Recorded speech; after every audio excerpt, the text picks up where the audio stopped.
मंदिर जाने समय अपने बाल खुले क्यों नहीं छोड़ना चाहिए। बहुत समय पहले की बात है। एक छोटे से गांव में एक ऋषि रहते थे। वह बहुत विद्वान और आध्यात्मिक थे और उनके आश्रम में गांव के लोग ज्ञान और शिक्षा प्राप्त करने के लिए आते थे। उसी गांव में एक सुंदर और सुसंस्कृत युवती नाम राधिका अपने माता पिता के साथ रहती थी। राधिका को भगवान की भक्ति और मंदिर जाने का बहुत शौक था। वह हर दिन मंदिर जाकर भगवान श्री कृष्ण की पूजा करती थी।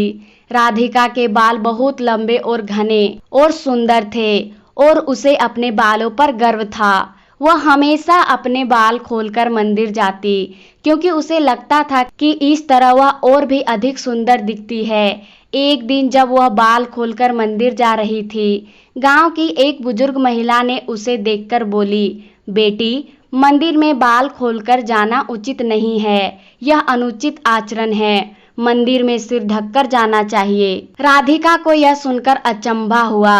उसने सोचा, क्या बाल खोलकर जाने से भगवान नाराज हो सकते हैं? भगवान तो प्रेम के भूखे होते हैं, फिर इस छोटी सी बात से क्या फर्क पड़ता है। वह अपने मन में सोचकर मुस्कुराई और मंदिर चली गई। कुछ दिन बाद गांव में एक बड़ा धार्मिक आयोजन हुआ। आयोजन में दूर दूर से लोग आए और एक प्रसिद्ध संत का प्रवचन हुआ। राधिका भी उत्साहित होकर आयोजन में गई। प्रवचन के बाद संत ने सबको प्रश्न पूछने का मौका दिया। राधिका ने संत से पूछा, महाराज, क्या यह सच है कि हमें मंदिर में बाल खोलकर नहीं जाना चाहिए? क्या भगवान को इससे कोई फर्क पड़ता है? संत मुस्कुराए और बोले, बेटी, भगवान को हमारी बाहरी चीजों से कोई फर्क नहीं पड़ता।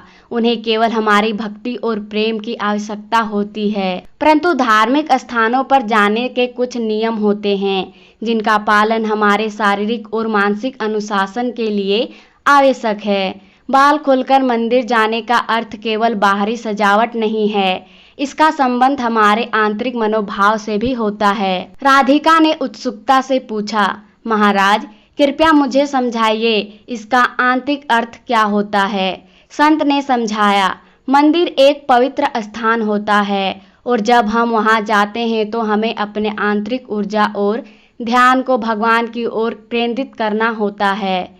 बाल खोलकर मंदिर जाने का मतलब होता है कि हम अपनी आंतरिक शक्ति और अनुशासन को भूलकर अपनी शारीरिक सुंदरता या दुनिया के आकर्षण में खोए हुए होते हैं। बाल हमारे मन की उथल पुथल और अस्थिरता का प्रतीक होते हैं। इसीलिए जब हम बाल खोलकर मंदिर जाते हैं तो हमारी आंतरिक उथल पुथल को भी दर्शाता है।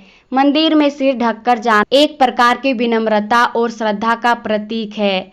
यह बताता है कि हम अपने अहंकार और बाहरी दिखावे को छोड़कर भगवान के सामने पूरी श्रद्धा से उपस्थित हुए हैं। राधिका को धीरे धीरे यह बात समझ में आने लगी। संत ने आगे कहा, हमारे पूर्वजों ने जो नियम बनाए हैं वे केवल परंपरा नहीं है, बल्कि उनका गहरा आध्यात्मिक महत्व भी है। सिर ढकने से हम भगवान के सामने विनम्रता और समर्पण का भाव प्रकट करते हैं। बाल खोलकर मंदिर जाने से यह प्रतीत होता है कि हम अपनी बाहरी सुंदरता पर अधिक ध्यान दे रहे हैं, जबकि मंदिर में हमारा उद्देश्य आत्मा की शुद्धि और भगवान से जुड़ना होना चाहिए। राधिका ने अपनी गलती को समझा और संत को धन्यवाद दिया। उसने मन ही मन में सोचा, भगवान के सामने सच्चा समर्पण ही असली भक्ति है, न कि बाहरी रूप या सुंदरता। उसने प्रण लिया कि अब वह हमेशा सिर ढककर ही मंदिर जाएगी, ताकि उसकी भक्ति पूरी श्रद्धा और अनुशासन से हो। अगले दिन से राधिका ने जब भी मंदिर जाना शुरू किया, वह हमेशा अपने सिर को अच्छे से ढककर जाती। तब वह पहले से ज्यादा और आत्मिक रूप से संतुष्ट महसूस करने लगी। गांव के लोग उसकी भक्ति और अनुशासन को देखकर उसकी तारीफ करने लगे। समय बीतता गया और राधिका ने यह सीख लिया कि धार्मिक स्थलों में जाने का उद्देश्य केवल पूजा करना नहीं, बल्कि अपने मन को शांत और अनुशासित करना होता है। बाल खोलकर मंदिर जाने से केवल हमारा ध्यान भटकता है और हम अपनी आंतरिक शांति को खो सकते हैं। इसके विपरीत जब हम सिर ढककर मंदिर जाते हैं तो हमें यह ध्यान और भक्ति में मदद करता है। इस कहानी का संदेश यह है कि धार्मिक स्थल केवल पूजा का स्थान नहीं होते, बल्कि आत्मा की शुद्धि और भगवान से जुड़ने का माध्यम होते हैं। मंदिर में सिर ढककर जाना विनम्रता, समर्पण और आंतरिक अनुशासन का प्रतीक है, जिससे हमारा मन स्थिर रहता है और भगवान की कृपा के पात्र बनते हैं।